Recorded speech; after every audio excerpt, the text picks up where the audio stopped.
At 14:47 local time, the door gunner's 50 cal erupts. 800 meters out, the first drone tries to escape at 150 knots, but the Marines have been training for exactly this moment. The drone jinked hard right as tracers screamed past, close enough that supersonic shockwaves wobbled its flight. 4 more contacts scattered while something raced across the water at 45 knots. Someone had launched military-grade hardware into restricted airspace. The Gunrunners had seconds to stop them before they reached the coast. The drone executed another pre-programmed evasion, not random movement, but calculated patterns designed to defeat targeting computers. These weren't commercial quadcopters lost over the ocean. Someone had launched military-grade hardware into restricted airspace, and the Gunrunners had scrambled to intercept. Third burst, the drone exploded into carbon fiber and lithium batteries, pieces cartwheeling toward the Atlantic below. But that was just the first one. 4 more aerial contacts scattered in perfect synchronization while something raced across the water at 45 knots. The Venoms door gunner was already tracking the next target through his sights when the Viper called sunrise over comms. Pilots speak for "I'm descending to engage." This verbal choreography prevented 2 helicopters from converging on the same target. In combat, blue on blue, also called friendly fire, is a constant risk. The Viper would drop from 500 feet while the Venom climbed, maintaining separation while bringing maximum firepower to bear. In the background, civilian traffic filled the shipping lanes. A container ship from Singapore, 2 fishing trawlers out of Morehead City, a yacht probably worth more than the helicopter. Every burst had to be calculated. Miss the drone and those 50 caliber rounds would travel another 3 miles before hitting the water. One stray round through a civilian vessel meant international incidents and ended careers. The Atlantic stretched endlessly below the helicopters as they moved to engage the next targets using this camera. The camera you see here is called the FLIR, or forward-looking infrared. It's basically a $2 million thermal camera that sees heat. Right now, it's showing objects warmer than the ocean, but cooler than anything with a real engine. Electric motors, probably. Then the screen lit up. 4 more heat signatures just broke the surface, rising fast. The co-pilot's voice cut through the static. Multiple launches detected. These weren't hobby drones anymore.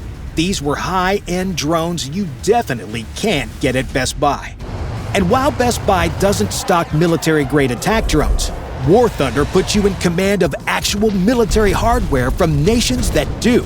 Join a worldwide community of over 95 million players as you command over 2,500 tanks, planes, helicopters, and ships from 10 major nations, spanning from biplanes of the 1920s to modern fighter jets.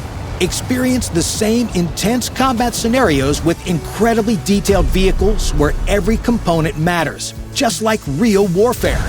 Choose between 3 game modes: arcade for fast action, realistic for the perfect middle ground, or simulator for the ultimate challenge. The game features one of the most sophisticated damage models in gaming, with the X-ray feature, allowing you to see exactly what your shell's damaged, how you destroyed a vehicle, or what's damaged on yours. There's simply no better game suited for military history fans. And the best part? You can play War Thunder for free on PC, PlayStation, Xbox, and now mobile. Check out War Thunder using my links below, including a link for mobile players to download. New and returning players who haven't played in 6 months on PC and console get a massive bonus pack with exclusive vehicle decorator, Eagle of Valor, 100,000 Silver Lions, and 7 days of premium account for a limited time only. Now back to the Marines trying to stop these drones before they reach American soil. At this range, the bullet takes almost a full second to reach the target. The gunner has to aim where the drone will be in 1 second, not where it is now. That's like trying to hit a baseball pitch while blindfolded, using only the sound of the ball leaving the pitcher's hand. Add in an 18-knot crosswind that pushes each round several feet sideways during flight, and the math becomes brutal. The sun angle made target acquisition worse. At this time, the sun sat right in their western approach path, turning the ocean into a mirror. The drone signatures disappeared every time they crossed that glare path. The pilot working the target sight system had to constantly adjust contrast and brightness, fighting the afternoon haze that made everything past 5 miles look like a ghost. The Venom had dropped to 200 feet while the Viper stayed high. Standard hunter-attacker formation the Marines had perfected in Iraq. Think of it like a quarterback and receiver. One calls out the plays, the other executes. But here in the Atlantic, they faced a different problem. 8 miles out, the radar warning receiver started chirping. Something was painting them from search radar, basically electronic eyes looking for aircraft.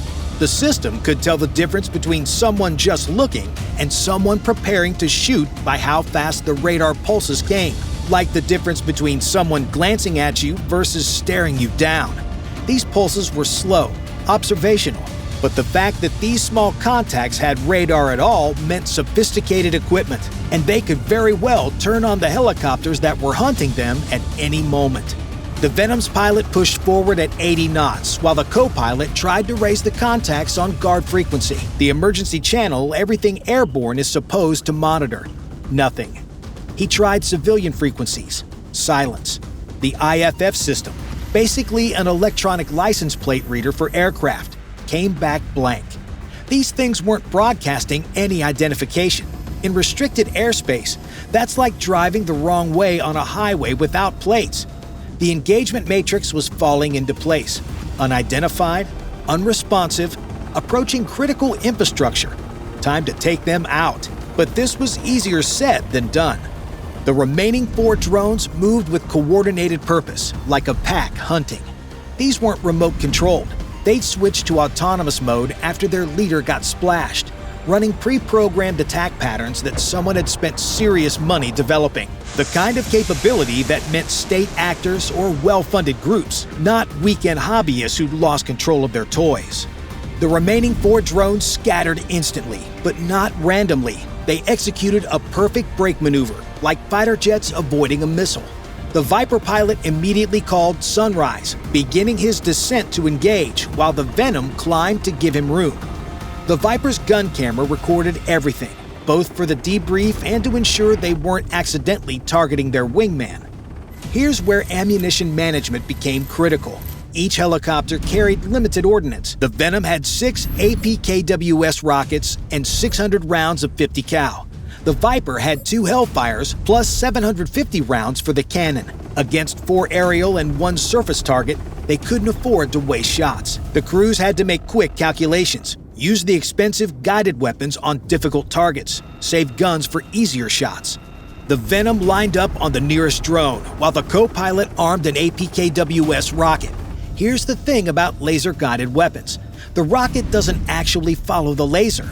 Instead, you paint the target with coded laser pulses, basically Morse code in light form, and the rocket homes in on that specific pattern. The tricky part? You have to hold that laser perfectly steady on a moving target while your helicopter is vibrating like a paint mixer and wind is pushing you around. Imagine trying to keep a laser pointer on a tennis ball from the back of a pickup truck driving down a dirt road. Now make the tennis ball move too. Making matters worse, the drone's surface had some kind of anti-reflective coating, probably designed to defeat exactly this kind of targeting. The laser return signal kept dropping out, like trying to paint a mirror that keeps turning away. The co-pilot had to increase laser power, which drained battery reserves they might need later. Modern air combat is as much about power management as weapons. Every system draws from the same electrical supply, and when it's gone, you're flying blind.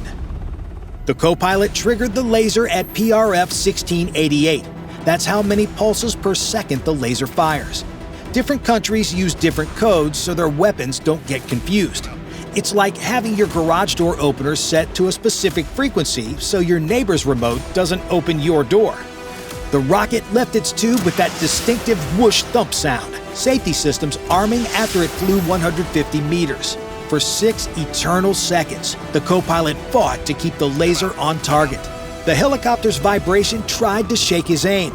Rotor downwash created a cone of disturbed air below them that made the laser beam wander. A wind gust pushed him sideways, and he had to correct while maintaining the lock. The rocket made constant corrections, its flight path looking like a corkscrew. That's actually normal. The guidance fins make tiny adjustments several times per second, each one slightly overcorrecting, creating that spiral pattern, like parallel parking by going back and forth, each movement getting you closer to perfect. The drone tried diving toward the water, but at this range, physics wins. The rocket connected, turning drone number 2 into burning scrap. Meanwhile, the Viper engaged with its M197 cannon, a 3-barreled monster that shoots 20mm explosive rounds. The pilot's helmet-mounted display meant wherever he looked, the gun pointed. Sounds like science fiction, but it's just cameras tracking the helmet's position and motors moving the gun to match. The system has a quarter-second lag, the time it takes for cameras to track, computers to calculate, and motors to move. At 120 knots closure speed, a quarter second means the target moves 15 meters. The pilot had to lead his head movement, looking where the drone would be in a quarter second plus the time for bullets to arrive. It's counterintuitive. You look away from the target to hit it. The pilot focused on drone 3, squeezing the trigger. 50 rounds screamed out in 2 seconds, creating a cone of death. But here's the problem. At 500 meters, that cone spreads to about 10 meters wide. A drone only needs to be in the wrong part of that cone to survive. The first burst missed entirely, the drone accidentally zigging while the pilot expected a zag. The engine temperature gauge crept toward yellow. Sustained high-power maneuvering was heating the turboshafts beyond normal cruise parameters. The pilot had to balance aggression with mechanical symphony. Push too hard and they'd have to abort for engine cooling. Too conservative and targets escape. The second burst clipped it, sending it spinning but still flying, like hitting a bird with birdshot. Damaged but not down. The Viper had to bank hard to line up again, G-forces pushing the crew into their seats. This time, the pilot led the target more, aiming where it would be, not where it was. The third burst found center mass. Drone 3 became history, leaving 2 still airborne and whatever was racing across the water surface at 45 knots. The fourth drone raced east toward shipping lanes while the Venom gave chase. 3 commercial vessels operated in that direction. If the drone reached them, rules of engagement would prevent shooting.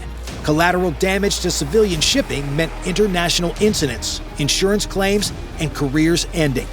The pilot pushed the helicopter to 150 knots, the airframe shaking as they approached VNE, velocity never exceed. That's the speed where bad things happen to helicopters, like rotor blades deciding they don't want to be attached anymore. The engines were drinking fuel at a spectacular rate, 380 pounds per hour. The fuel gauge showed 900 pounds remaining. At this burn rate, they had 60 minutes to bingo fuel, the minimum needed to reach base with legal reserves. Every minute chasing meant 1 less minute to fight.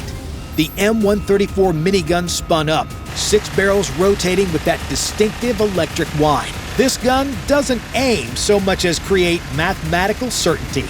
At 4,000 rounds per minute, it fills a specific volume of space with so much lead that anything inside that space ceases to exist.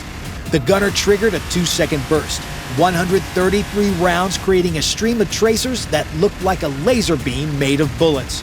The drone tried to evade, but you can't dodge math. It soon disappeared in a cloud of burning batteries and carbon fiber. The fifth drone, sensing its buddy's destruction, increased speed and tried to spring towards the coast. The Viper rolled inverted, letting the gunner track through the belly window, but it kept the target in sight.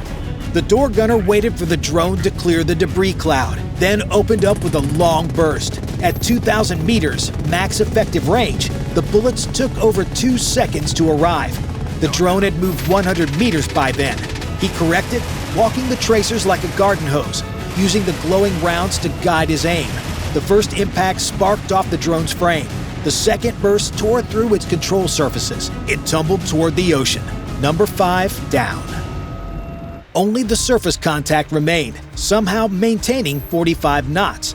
The Viper lined up for a Hellfire shot, but the pilot had to consider the geometry carefully. If the missile missed or malfunctioned, it would continue flying for another 8 kilometers. 2 cargo ships operated in that direction, one Panamanian flagged, one Liberian. International waters meant international laws. A Hellfire accidentally hitting a foreign vessel would be CNN's top story for a week. The pilot offset his approach angle, ensuring any miss would fly into empty ocean. The marine layer was thickening as the afternoon progressed. Microscopic salt particles and water vapor that scatter laser energy. Think of it like trying to use a laser pointer in fog. The beam spreads and weakens. The co-pilot had to increase laser power again, knowing this would drain their batteries faster. The laser warning tone chirped. 30% power remaining. Enough for one good engagement, maybe two if they were lucky. Here's where things get even more complicated. The AGM-114R needs continuous laser guidance for its entire flight. At 45 knots, this target would move 500 meters during the missile's 20-second flight time. But it's not just straight-line math. The missile flies an arcing trajectory, climbing first, then diving onto the target.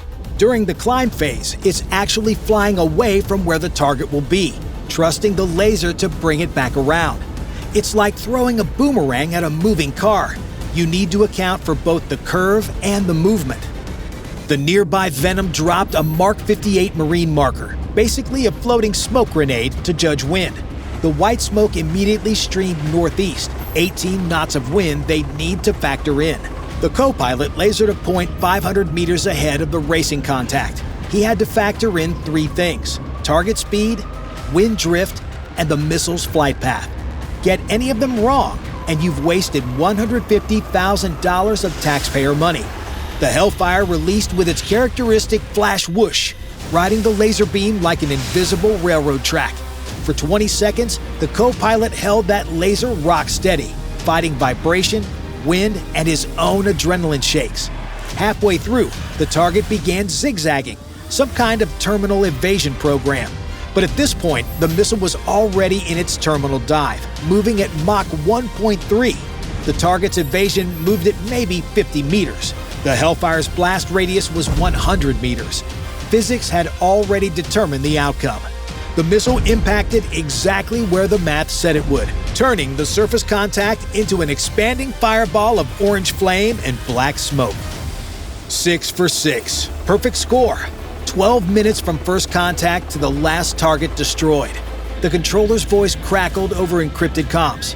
Weapons safe. Exercise complete. Those two words reframed everything. This wasn't combat, but the final certification exercise for HMLA-269 to become the East Coast's quick reaction force against drone threats. The targets were military-grade training drones, QST-35s, in the air and a remote-controlled surface vessel below. Expensive toys designed for training purposes.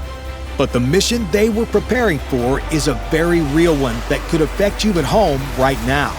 These profiles match the mysterious drones over New Jersey in December 2023. The FBI documented 50 ocean-originated drones probing infrastructure before vanishing over the Atlantic. The Coast Guard intercepted boats with launching equipment but found no smoking gun. Someone with resources was testing American defenses. Langley Air Force Base, home to F-22 Raptors, endured 17 consecutive nights of drone incursions. The world's most advanced fighters had to relocate because billion-dollar defense systems designed for missiles couldn't stop consumer-sized drones.